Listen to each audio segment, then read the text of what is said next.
arrived, the doors were flung open, and they were shouting outside, "Aus, aus, out, out, quick, fast, move." And the moment we got down, we were ordered the man to the left.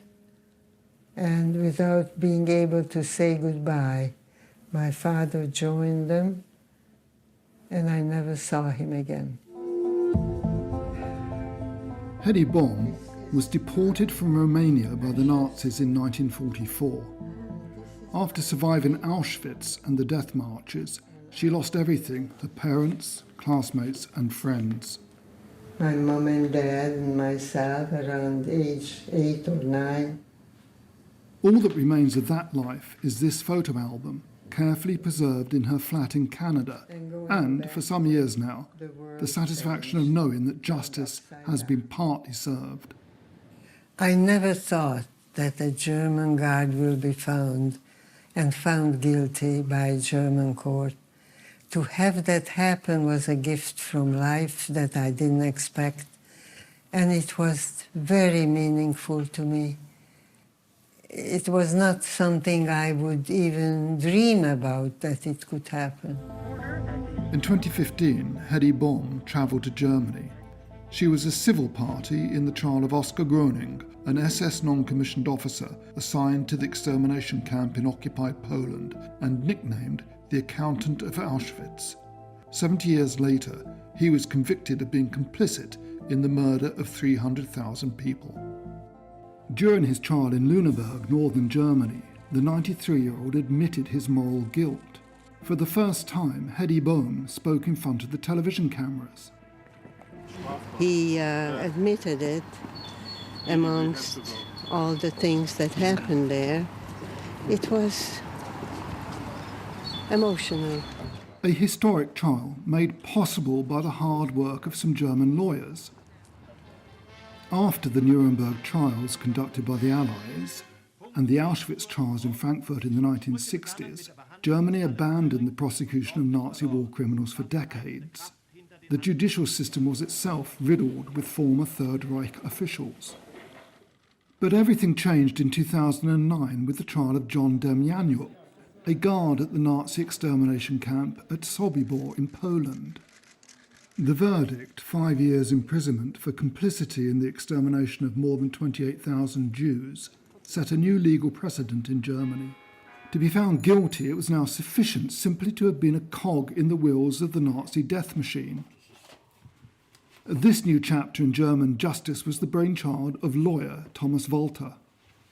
Initially a prosecutor at the Central Office for the Investigation of Crimes of National Socialism, he later became the main lawyer for Holocaust survivors and their families in Germany. Among others, he represented Hedy Böhm.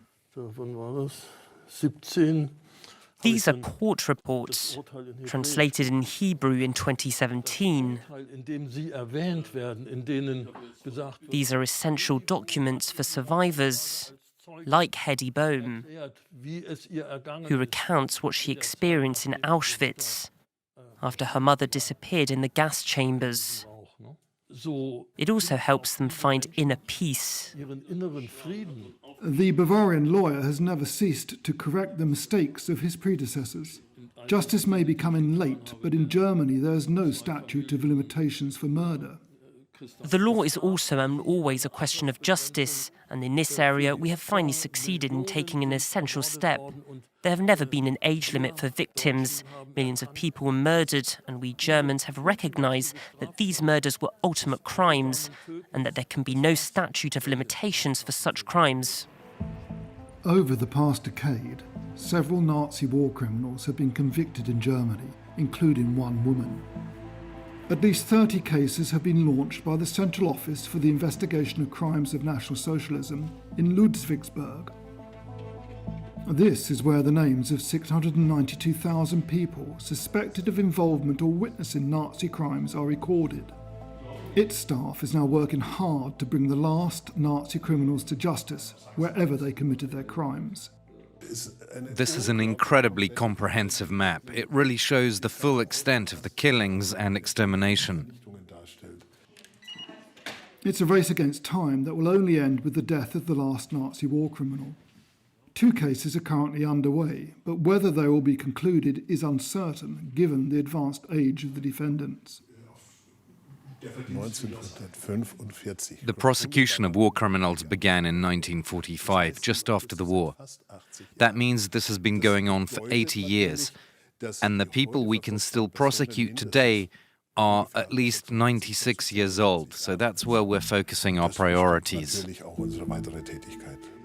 80 years after the concentration camps were liberated, the hunt for Nazi war criminals is drawing to a close, with mixed results for Germany's legal system. Some survivors have been able to regain their faith in justice, even if none of those convicted in recent years have served their sentences due to their advanced age.